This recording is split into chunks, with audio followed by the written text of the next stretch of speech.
Welcome to Dweller of the Dark. We are a channel honoring the yellowed and blackened bones of many prominent authors. We'll be digging up several obscure, strange, and forgotten authors who influenced many of the great horror, science fiction, and fantasy writers today. Comment below if you like. If authors that you want to see recognized, list them in the comments or contact our author page. Subscribe for more tales of the horrifying, obscure, strange, and forgotten. I have quite a collection, climbing out of the tombs. If you like any of our tales, hit the like button below. You can find us on Facebook at Jeffrey LeBlanc Horror Writer, official website, jeffreyleblanc.com, on Amazon, and Twitter at Jeffrey J. LeBlanc. That's an argument that had there been no August Derleth, there would be no H.P. Lovecraft. It was Derleth that devoted his life to promoting the genius that was H.P. Lovecraft. August Derleth was a writer, anthologist, and editor, best remembered as the first book publisher of the writings of H.P. Lovecraft. August Derleth also contributed to the Cthulhu Mythos, provided many stories to the cosmic horror genre. He was the founder of publisher Arkham House. Derleth was also a leading American regional writer of his day, as well as prolific in several other genres, including historical fiction, poetry, detective fiction, science fiction, and biography. It's important to note that Derleth was a 1938 Guggenheim Fellow. August Derleth considered his most serious work to be the ambitious Sac Prairie Saga, a series of fiction, historical fiction, poetry, and non-fiction naturalist works. It was designed to memorialize life in the Wisconsin he knew. Derleth was certainly a pioneering naturalist and conservationist in his writing. The Fisherman of Falcon Point is a story from the fantasy, horror, and memoir anthology The Shuttered Room and Other Pieces. The story, while written by August Derleth, was inspired by H.P. Lovecraft's notes. It was released in 1959 by Arkham House. Who is the Fisherman of Falcon Point? What secret has he learned casting his net? The Fisherman of Falcon Point by August Derleth and H.P. Lovecraft posthumously. Along the Massachusetts coast, where he lived, many things are whispered about Enoch Conger, and certain other things are hinted at in lowered voices and with great caution. Things of surpassing strangeness, which flow up and down the coast, in the words of seafarers from the port of Innsmouth. For he lived only a few miles down the coast from that town at Falcon Point, which was so named because it was possible to see the peregrines and merlins, and even sometimes the great gyrfalcons at migration time, passing by this lonely finger of land jutting into the sea. There he lived until he was seen no more, for none can say he died. He was a powerful man, broad in the shoulders, barrel-chested, with long muscular arms. Even in middle age, he wore a beard, and long hair crowned his head. His eyes were a cold blue in color, and set deep in his square face. And when he clad in rainproof garments, with a hat to match, he looked like someone who had stepped from an old schooner a century ago. He was a taciturn man, given to living alone in a house of stone and driftwood, which he himself had constructed on the windswept point of land, where he heard the voices of the gulls and terns, of wind and sea, and, in season, of migrants from far places passing by, sometimes invisibly high. It was said of him that he answered them, that he talked with the gulls and terns, with the wind and the pounding sea, and with others that could not be seen, and were heard only in strange tones, like the muted sounds made by a great batracian beast, unknown in the bogs and marshes of the mainland. Conger made his living by fishing, and a spare living it was, yet it contented him. He cast his net into the sea by day and by night, and what it brought up he took into Innsmouth or Kingsport or even farther to sell. But there was one moonlight night when he brought no fish into Innsmouth, but only himself, his eyes wide and staring, as if he had looked too long into the sunset and been blinded. He went into the tavern on the edges of town, where he was wont to go, and sat by himself at a table drinking ale, until some of the curious who were accustomed to seeing him came over to his table to join him. and, with the aid of more liquor, set his tongue to babbling, even though he talked as though he spoke to himself, and his eyes did not seem to see them. And he said he had seen a great wonder that night. He had brought his boat up to Devil Reef, more than a mile outside of Innsmouth, and cast his net, and brought up many fishes, and something more, something that was a woman, yet not a woman, something that spoke to him like a human being, but with the gutturals of a frog speaking to the accompaniment of fluting music, such as that piped from the swamps in the spring months.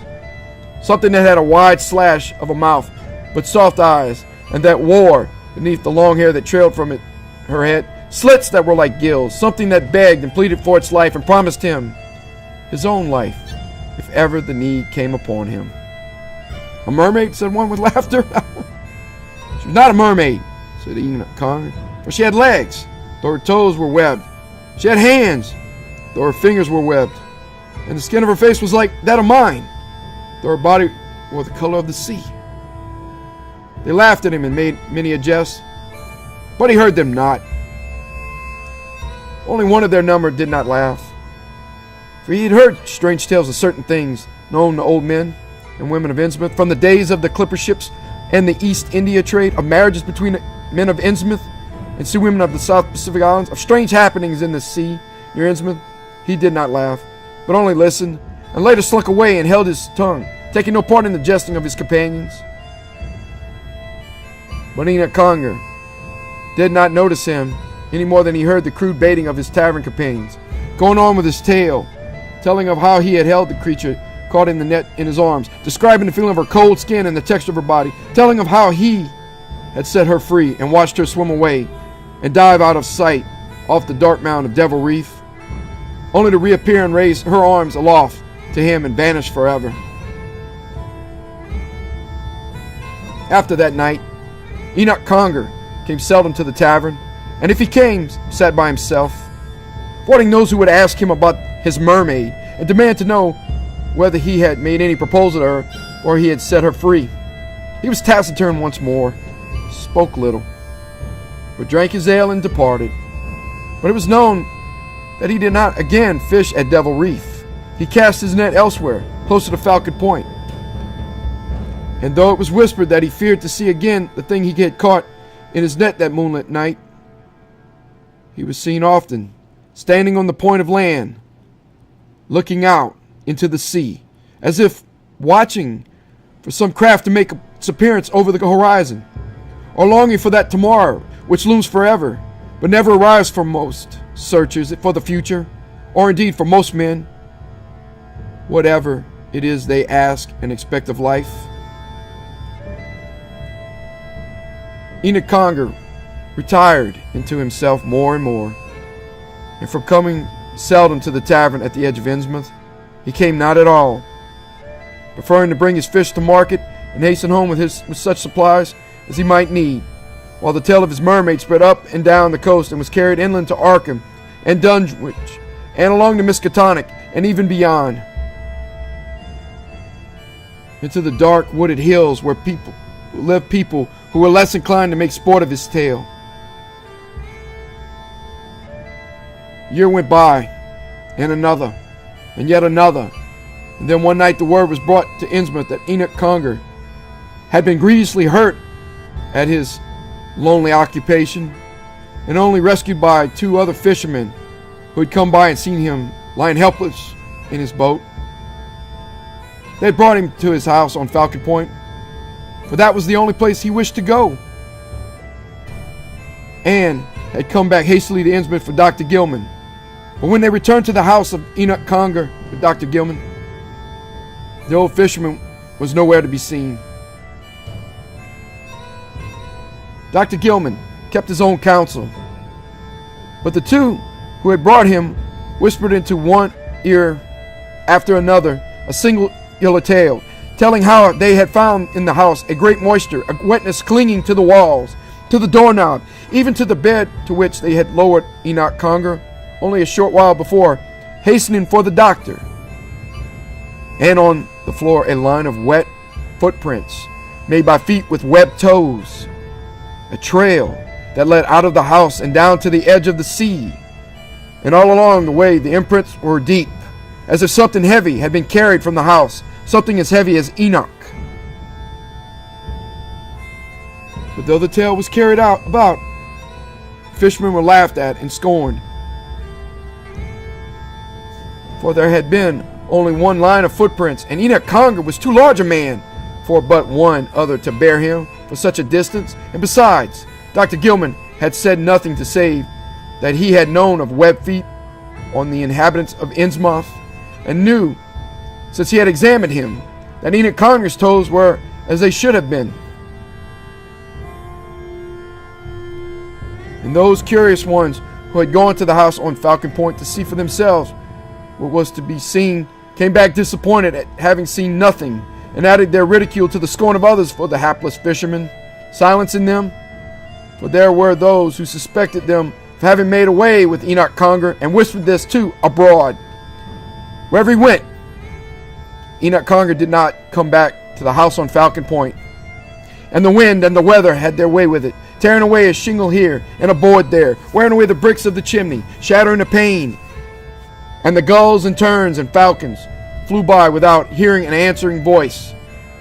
And along the coast the whispers died away, and certain dark hints took their place, displacing the suspicions of murder and some deed of darkness with something fraught with even greater wonder and terror.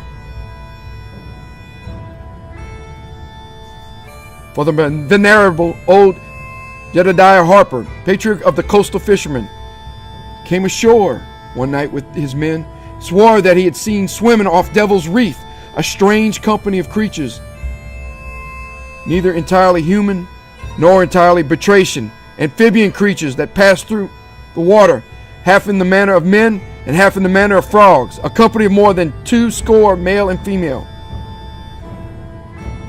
They had passed close to his boat, he said, and shone in the moonlight like spectral beings risen from the depths of the Atlantic, and going by they had seemed to be singing a chant to Dagon, a chant of praise among them, he swore. He had seen Enoch Conger swimming with the rest, naked like them, and his voice too raised in dark praise. He had shouted to him in his amazement, and Enoch had turned to him, and he had seen his face.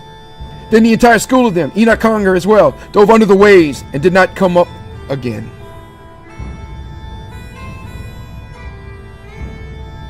But having said this, and got it around, the old man was silenced.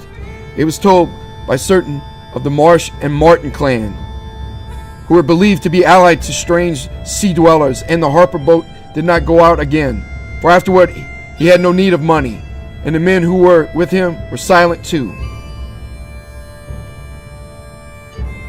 Long after, on another moonlit night, a young man who remembered Enoch Conger from his boyhood years in Innsmouth returned to that port city and told how he had been out with his young son rowing past Falcon Point in the moonlight, when suddenly out of the sea beyond him rose upward to his waist a naked man, so close to him he might have almost touched him with an oar, a man who stood in the waters as if held aloft by others, who saw him not, but only looked toward the ruins of the house on Falcon Point, with great longing in his eyes, a man who wore the face of Enoch Conger.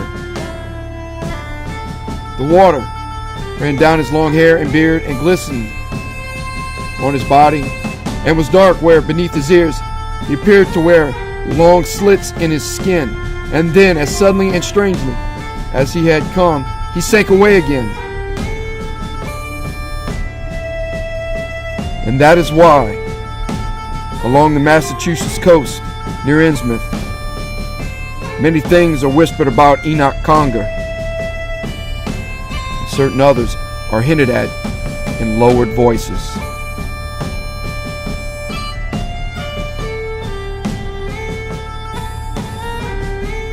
Thank you for listening. Good night.